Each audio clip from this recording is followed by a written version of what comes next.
Buongiorno, or good morning. Thank you for having me here, and I'd start. I'm here today, well, because you have been very kind to invite me, of course, but I'm here because I wanted to talk a little more about what I do, which is writing and adapting advertising material and commercial content of all sorts. And when you think of the term transcreation, I think Inga is not here today, but she mentioned that there are some things that get in the way of understanding what it is all about. And when I started looking for hints on how to explain that to you, because it's very difficult sometimes to put in words what we do in the background, I came across this, which would be very apt image of the hashtag that came out a couple of years ago, bad stock photos of my job. That was one picture on Pixabay. If you look for creativity, that's what comes up. I think that's bad. And I think that's bad because we all think that transcreation, it has creation in there, so it has to be all about creativity, that wild, roaring moment of the spleen, as the Romantics said. But it's actually a little bit more complicated than that, because I can tell you that there are countless and countless options and alternatives that don't get through just because the translator went creative. And it has to have something behind that. It has to have some structure. And if you go all wild, you might come up with the best solution ever. But if it doesn't fit, it's not good enough. So I wanted to tell you a little more about the big context and what you can do to actually bring all of the skills you need to create or translate or adapt marketing materials successfully. And the big picture is that it takes more than creativity alone. And of course, creativity has its place, but you also need to take care of other details, such as language and language uses. If you adapt something for a 5-year-old audience, you cannot use the same language you would use with a 50-year-old audience. And I had very nice examples of campaigns that have been adapted for different audiences. You know, toys, as an example, you very often have a campaign that is targeted at kids, and the same campaign for the same product that is targeted at their parents, because they are the ones who have the money. So sometimes you need to come to terms with that, because you have the client who has come up with this great play for children, and then you have to tell them, this is not going to work for their parents, because, you know, whimsy and tipsy and all of these tiny diminutives don't really work well, as an example. Another detail that often gets overlooked is the market and, of course, the niches, because there are some examples of things we create, advertising campaigns for medical products, medical devices, or other kinds of items that have specific restrictions. You cannot advertise medical devices as you would advertise a microwave oven, and you still need to know that. Another detail is that you need to know how to write. And I know we can all write, but just like in Ratatouille, and I guess someone who has kids know what Ratatouille is. Hands up. Okay, so you can see that this example has half of the audience that gets it and half of the audience that doesn't. But the point in Ratatouille is anybody can cook, but not everyone is a chef. Okay, but even though you're not a chef, you can cook. And yes, we can all write, but writing for yourself and writing for an audience or writing for a client isn't really the same thing, because you need to weave in a lot of technique and, of course, their desires, which might not really complement your own. And, of course, there's a cultural aspect that often comes into play. I usually say that there is no neutral translation. You cannot have a neutral translation that doesn't come with at least one layer of adaptation to the culture, to the grammatical and punctuation rules, as an example. There is always mediation between the source and the target. And you are the mediator, so you need to know how to get it right. So if we want to think about creativity in the context of transcreation and marketing adaptation, we need to think of how to distill the feel and the impact of a campaign. And of course, you can do that with great writing skills, etc. But you need to play by the rules. And the rules of the project can be daunting and challenging. As an example, in campaigns, marketing campaigns, you always have visuals. And what if your solution doesn't make sense with the chosen visual? So you have to come up with something that makes sense not just in terms of the text, but in the combination of the textual and non-textual elements. Layout restrictions. I have lost count of the times I had to cut a slogan by 2 or 3 characters or by, one word. And let me tell you that time you have to do that, you hate the translator that brought you the thing to do. Same goes with character limitations. And you all know that. I won't get further. Project specifications. Again, if the client asks you not to use a certain word and your perfect solution has that word, then it's not successful. And so on and so on. So I started to think of a way to let you see how creativity in context works. And this is my take on what creativity in context looks like. Now, this is painting from Boccioni, Umberto Boccioni, who was a futurism painter. This is the city rises, la città che sale. In Italian it means, of course, the city that rises from above. It was painted in 1910, and it's now at the MoMA. And what it has to do with this, you might ask as well. I tried to provide some answers. This is one painting, but in my idea, it provides so much of how creativity works when you want to create something that has an impact, that has a feel, that has some character, some strength. And one of the things you see is that it's the urban landscape. But until then, urban landscapes were all about architecture. So you had these beautiful, magnificent buildings with all the details and tiny little figurines representing people. Or in the 1600 and 1700 Vedutism, you would have the tiny little figures with very detailed dresses. But everything was in a real life scale until then, at least in the way Italians tended to portray the urban landscape. What Boccioni does is actually turning that around. You see the horse. That's a very big horse on the back, on the front line, and very tiny, tiny in the factory in the background.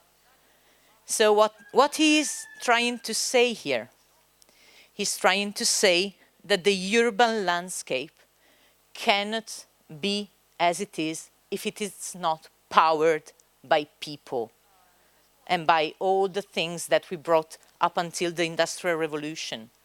So he's actually saying, yeah, the city is rising, but it wouldn't rise if we weren't in the front row of technology and innovation and so on. And other elements of creativity is that, as I mentioned before, it breaks down the traditional composition of urban landscape portraiting. And it does that by turning around the ratio between the architecture and the human proportions. It also uses divisionism-inspired painting technique. You can see there the strokes. These are not the beautiful, detailed pointillism strokes or the very tiny, I don't see the stroke that you get in the 1800s. This is something almost furious. It has range, it has power in itself. And this kind of technique that was inspired by his background in divisionism painting made him create something that almost resembles impressionism. So it brings together different elements to create something new that has a feel of something old, which I think is brilliant. And of course, it is a celebration of modern technology. Well, modern at the time, it was 1910. But it does that with ancient symbolism. The horses, the men, you can see that the bodies, I don't think you can see it well, but the bodies of the men are overgrown, that look like bodybuilders, we would say nowadays, but it actually resembles the proportions of Michelangelo's paintings. So it brings together elements of old and new to create something modern and indeed creative. What can we learn from this? We can learn from Boccioni or any other painter you might like, because there is so much to draw inspiration from in arts and literature. We can learn that creativity, even though we don't really have a definition for that. If you look at the dictionary, the Italian dictionary defines creativity as the ability to create. How cool is that? And how informative is that? But we can learn that even though we don't really have words for creativity, which is strange, we really don't grasp the essence of it. We know how it shows. And it shows by using three processes, mental processes, that are called breaking, bending, and blending.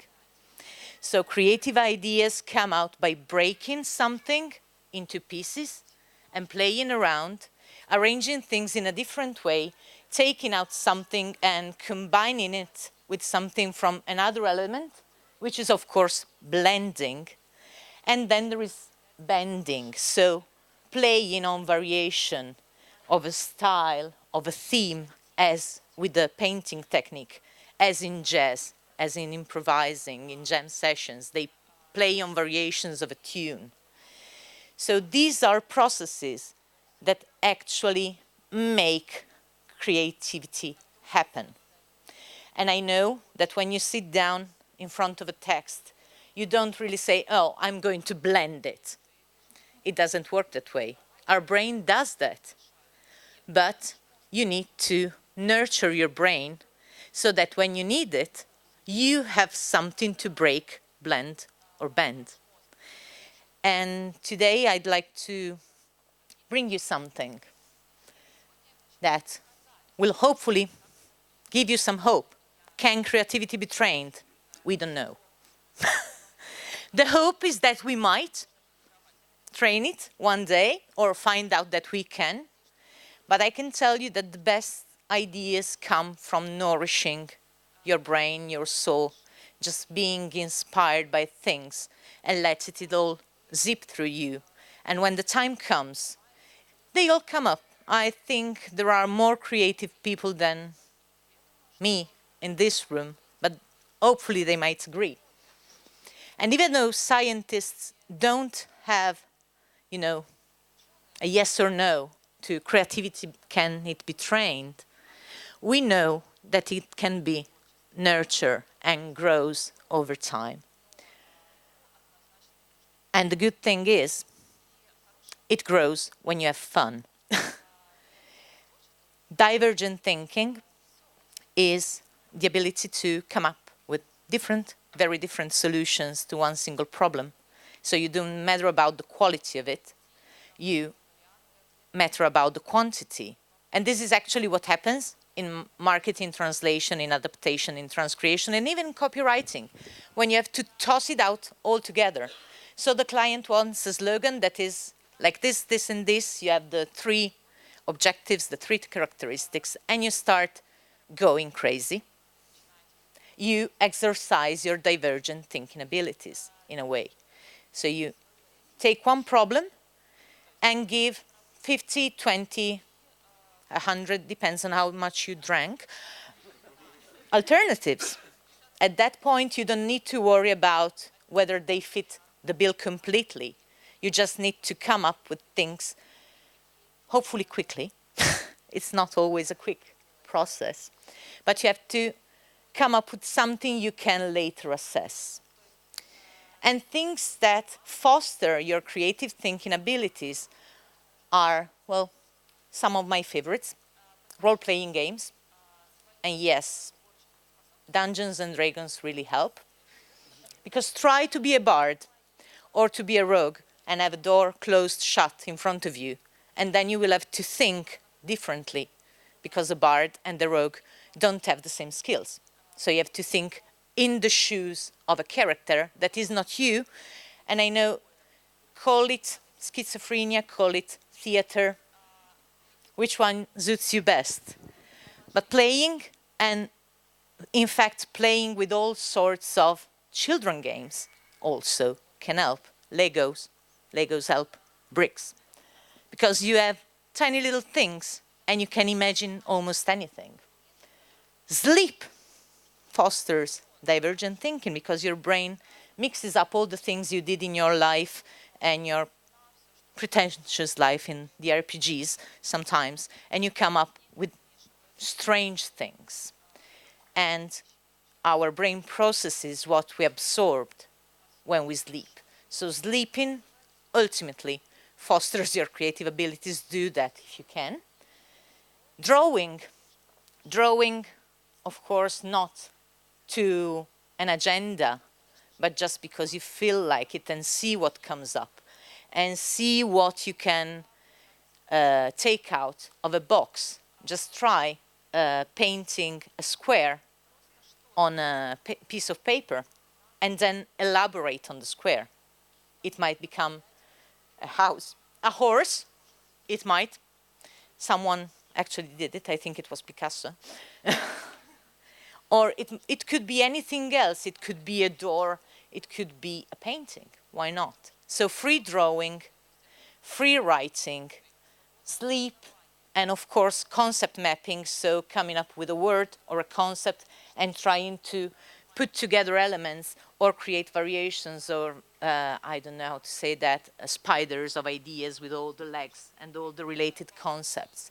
That really helps. This is something you can do in your training time, in your leisure time. You don't even have to think about, oh, this is going to help me become more creative. Just have fun, and it goes really well for you. And another thing that fosters creativity is what psychologists call openness to experience. And I know it's very posh, but it's just about look around what is around you. Try new things, because with new things, you get new ideas. And with new ideas, hopefully you can get good slogans, ultimately. Because when you have more input in your life and you have varied experiences, when you go outside your, the over-cherished comfort zone, when you step outside that, when you find yourself in the middle of a forest in Ukraine and you don't even know how to say good day in the language, that's a new experience and it brings you something. I've been here for 2 days and I've seen that your world is so much different from mine. And when I'm going home, my brain, if I manage to sleep then, will process that and nurture my imagination and my ability to maybe understand the world better. And maybe one day I will be able to write something that suits all of you and find a different example rather than ratatouille. And also, being intellectually curious fosters your self-awareness, your understanding of what you think and your ways of thinking. And it can also help you, you know, break those vicious habits that prevent you from going wild when you have just a square on a piece of paper. So this is something that we know fosters creativity. Try that. Maybe you will train that. If you find that it trains you, write to some scientists and ask them for a research project. Then, of course, you need to have cultural and market awareness. And what does that mean? It means that when you need to write or speak or translate for an audience, you need to know what would click and what would not. And this is something you can, of course, train. As an example, listening to social media. We are on social media all day long, most of us. Listening, not just putting things out. If you look at your social media crowds, you learn more about the people around you. And along that, you learn more about their culture, what matters to them, what's important to them. Around October, November, my American colleagues and friends are all about Thanksgiving. We don't even have Thanksgiving in Italy. But I know that that's important to them because it shows across the conversations. Watching TV shows that appeal to your target audience, reading magazines, and to my dismay, I do have teen magazines in my reading list. Every year, at the change of seasons, I do take, you know, the teen magazines, the women's magazines, and the men's magazines. I still don't know anything about cars, but I can tell you that I know that some kind of fabrics go pretty well this season rather than the others. And that's because I need to write sometimes for men. And there's nothing wrong with that. And I bet that any of you has translated or adapted something that was going to someone from the opposite sex. And you have to put themselves in their shoes or high heels, depending. Another way to build your cultural awareness is by looking at the boring stuff, the national statistics reports. You know, how many people do this? How many people do that? How many families have children, have pets, have cars, go on holiday abroad, go camping or go to the mountains? These are all sorts of insights that really help you when you adapt things. Because if I want to bring you a good example, I have to give you something you can relate to. If you can relate to advertising, to a message that is conveyed to you, then the campaign is more successful because it triggers you maybe an emotion or some sort of laughter or controversy. Controversy is a good, solid option in advertising. There was a beer company a few years ago that made a campaign in Italy, and it was, you know, the brand name and it sucks. What's the point there? People who like that beer will say, no, it doesn't.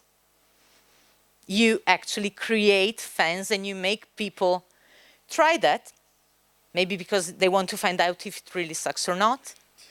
And then you have people that understand the joke, that they know it's not really that so bad, and they laugh and they connect with that through laughter, through some kind of positive emotion.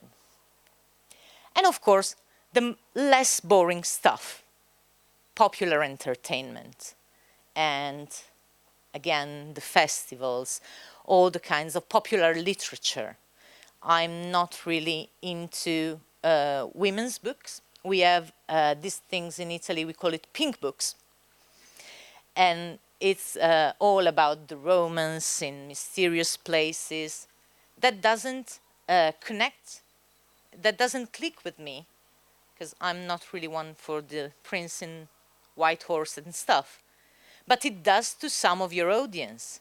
So if you read the literature, you watch the entertainment that the audience of your campaign does, then you have means and inspiration to create something that connects with their insights and their views of the world. And of course, you cannot do it all. You cannot spend your time reading and watching TV shows in foreign languages, even though it can be fun. You don't have that time. So when you think of this part of building cultural and market awareness, there is always a good load of research. Because when somebody comes to you and says, oh, I have a marketing campaign for anything, the microwave oven, I might not have a clue of who the target audience of the microwave oven is, but I need to find out. So I have to look for means that help me understand that people before I start writing. So industry reports, I know, trade association reports. I don't know if you as UTIC do that, kind of yearly reports of what's going on in the industry, etc. If you have a product, go for an industry report about the trends of the program, the product or the niche or the industry. How is machinery going this year? Going strong in Ukraine? I don't know, but I can find out. And the ability to find out is actually as important as the ability to come up with 50 alternatives. Because if you cannot find out beforehand, your alternatives are just a shot in the dark. The boards, the bullet trades boards, and national advertising and marketing codes, this is absolutely vital. And I do a lot of senior editing on transcreation. And one of the things that really kills my time as a senior editor and my clients' money is alternatives and options that don't fit the advertising code for a certain product. You have, in the UK as an example, you have special regulations for advertising aimed at kids, for tobacco products, medicine products, health products, all sorts of makeups and other things, alcohol. You have to know the rules of the thing you are translating or adapting. You cannot know it all by heart. Well, if you can, congratulations. But if you don't, you need to know that you have them at hand and you can refer to that, and you must refer to that. And one beautiful source of inspiration for cultural awareness, for market awareness, and also for the regulations within are advertising archives online. There is one that I just love, which is Ads of the World, where you literally have ads from all over the world. You can browse them by type, so you can go there and see, I want to see print campaigns from the UK published in the last 2 years. And then you start to see patterns. You start to see that some categories of products of advertising has, the leitmotifs. And there you can find hints on what would click with your audience and the insights you can bring in your adaptations. And these are also very good for another thing you need to be able to do, which is language and writing skills, as I said before. Advertising archives are basically my go-to resource for exercise. And I will tell you some of the exercises I do, and you might bring them on too, try them. If they're boring, come up with something else, try divergent thinking and imagine other exercises and as an example. Because the key to language and writing skills is actually what the big people call deliberate practice. So, take on your arms and start working. Deliberate practice is something that is purposeful, so you don't do that just in your free time, but you do that because you want to focus on improving something. It's systematic because 1 hour of practice every 2 months won't take you anywhere. It's focused on individual chunks of information and bits. Maybe you can have a session practicing your ability to create metaphors. And then another section where you practice your ability to create 5-word slogans. So deliberate practice is something that comes with you throughout all of your career, your week, your month, and you build on what you learned and what you know in order to improve and get better and better and better. And of course, practice works best when you also implement a circle of feedback and feedback implementation, because we all like getting feedback, but you need to work on that feedback to actually get it right. So it's a good idea to maybe have a partner, a practice partner that you can exchange views and insights with. And I see that you are quite knit and tight-knit community, so you might not have too much problems finding a practice partner if you want to. And that's also beautiful because more input means more output, as we said before. So when you get feedback from a colleague or maybe a person that doesn't do what you do but is willing to help you with that, you can get more insights and you can get better. Now, what I do for transcreation-specific practice is usually going on to one of these online advertising archives, such as Ads of the World, Coloribus, there are many of them, and play around. One thing I do is reverse engineering. So I look at the advertising and try to figure out who they wrote it for. So who is the target audience? Or how was the tone of voice guidelines from that project like? It's tricky when you start it, but over time you get to develop an eye for that. So when you come across a brief that has tone of voice guidelines, you kind of know what it means in real advertising, in real adaptations. Or you can play and come up with 15 new headlines.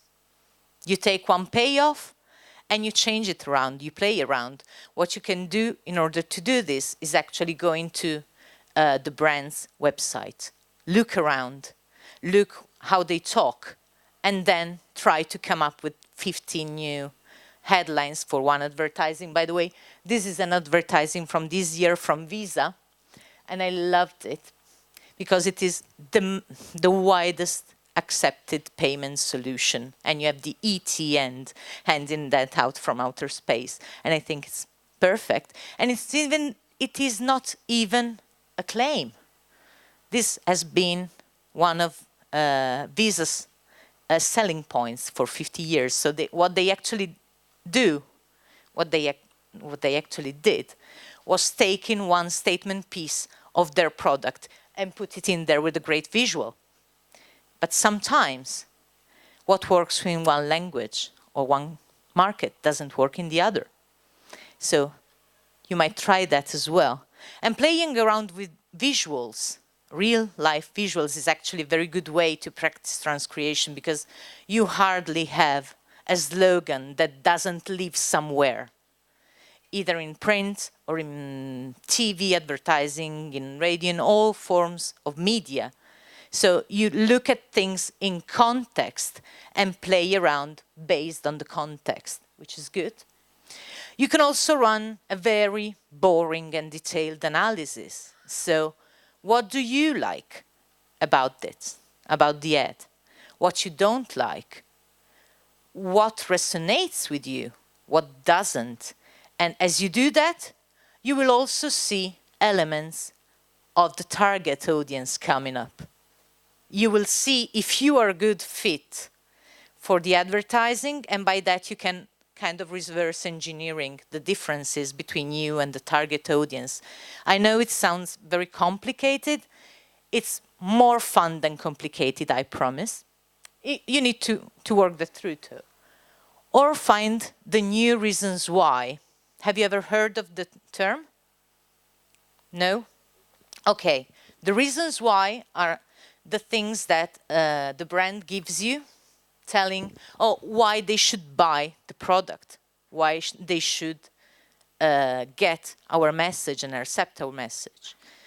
Because we are internationally known, because we are, the leader in the payment industry or something. At times, it is because it makes the client, the buyer, save time, or because it streamlines a complicated project. So for each product, you have selling points or reasons why. One thing you can do is actually looking at the product and trying to figure out new reasons why people should buy it. It exercises and trains your creativity again. Or adapt to a new medium, or medium in Latin. You have a print advertising. How would that change if it were for TV?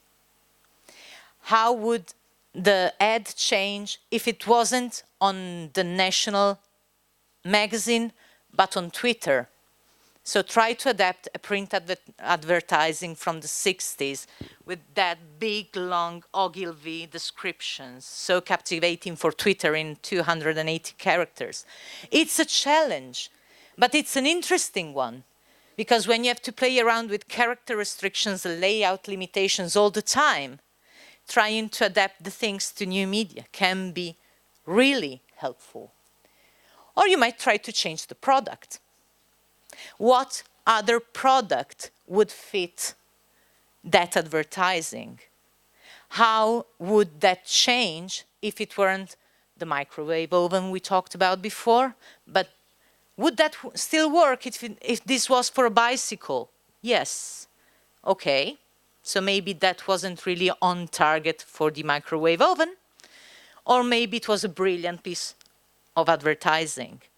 But if it doesn't fit, how would that change if I had to use the same creative concept, so outer space in this example, to sell a bicycle rather than a credit card? What would I use? Again, you need to practice your imagination. It is all about playing around with that. And it really helps. It all comes all together, even though you might not realize it. Other things you can do to practice your writing skills are I find them funny and amusing, but I'm a nerd, so don't take my word for it. But create word chains, as an example. Start with one word and try to move in 10 words, maybe, from one concept to another. Try to go from white to black in 10 words without using other colors. Or try to start with a mild term and create a chain that increases the intensity of the term you're using. I can say I am fine. I can say I am well. I am feeling pretty good. They have different levels of intensity, these terms, even though they are not related to emotions. One thing you can try is that. So you have more words and more options when you actually need them. Or try to elaborate on one topic in different styles. create a poem about snakes, then write an essay about snakes, then write something else, a letter to your friend talking about an encounter with a snake. When you do that, you look at one topic from different perspectives. You know that the information you would put in a poem might not really be the same you would put in an essay, because your biology teacher wouldn't mind about your experience with snakes. They want to know the facts and figures, as an example. Practicing one topic in different formats gives you perspective and width of vision. And that is good because, of course, you have to come up with enough information and ideas to fit the bill. So that's one other thing you can do. Or write a la someone. You know, you have, I don't know, what's your favorite writer? International, please, because I don't know anything about Eastern Europe writers, I'm sorry. But, okay, try to write something like Stephen King. Try mimicking their style. And then maybe try to go back to, I don't know, Shakespeare, if you like it. Try to fit the bill. Try to mimic their style, because adaptations also require you to walk in the line that was crossed from the original source. So if you try to connect with the style, you actually get better at grabbing the style the client wants and bringing it to your own culture and version. Or a good thing you can do to improve your language and writing and copywriting skills is to revise your older works. Now, have you ever read something you wrote maybe 5 years ago? How does that sound usually? Not the, pardon? Perfect. Okay. I like the controversy. What usually happens to me when I look at something I wrote maybe 2 or 3 years ago, I say, oh, I could have done much better, but I couldn't. And there is one thing, we all have a learning curve, and we never stop learning. So when you revise your older works, more often than not, you'll see things, maybe the ingenuity you used in a word choice or with a term, and you elaborate on that, and you say, oh, now I know better about this and this. What could I do today differently? And maybe you cannot, of course, sell it again to the client, but you learn from your own work and your own practice a long time. You kind of compare and melt it all together. So revise your older works once in a while, because it can be pretty, you know, I want to grab a hole and dig myself up if you go further back.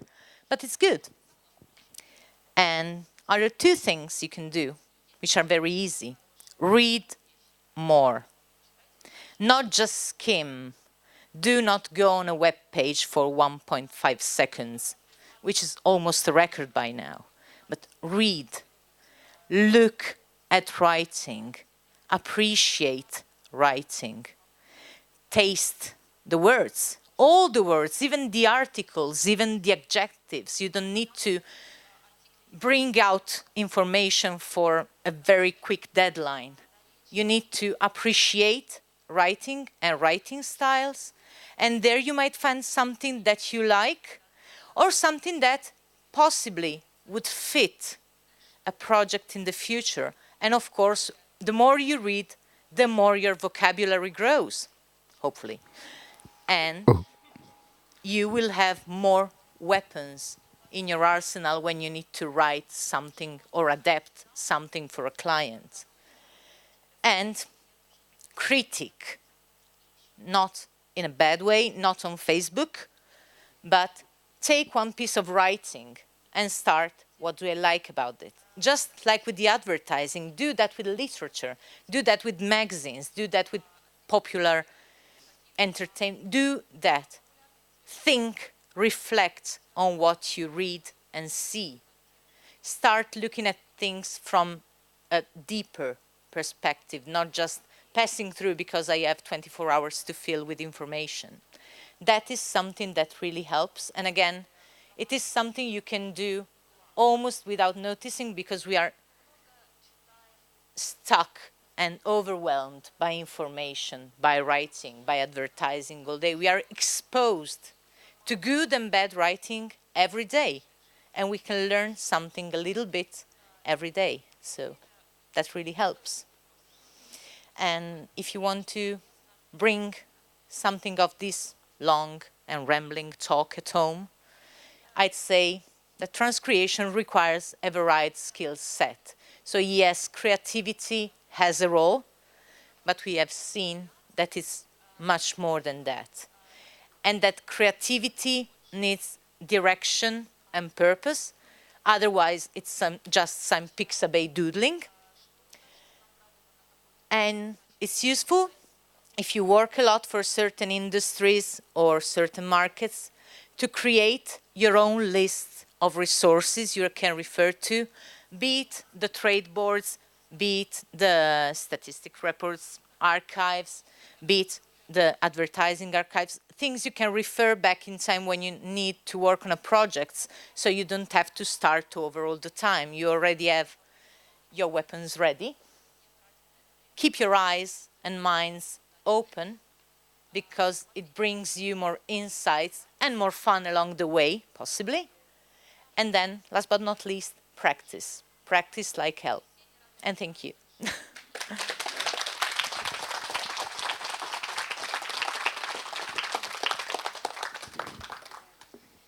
I don't know what to do with the mic. Just give it to me. Okay, Запитання. So, questions, if you have any, please.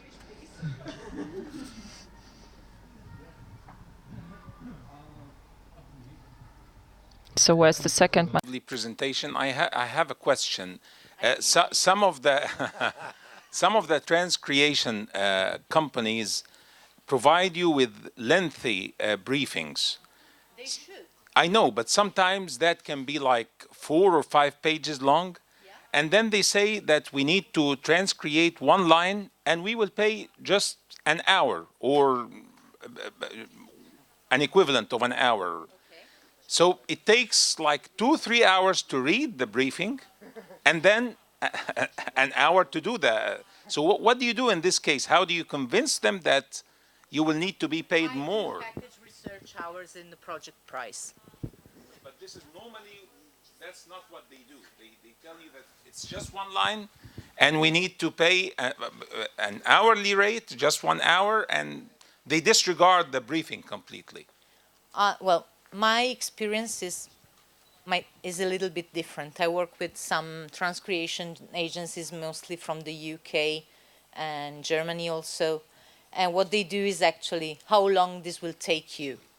And that includes research time, because a brief is just a very short version of all the things you need to know.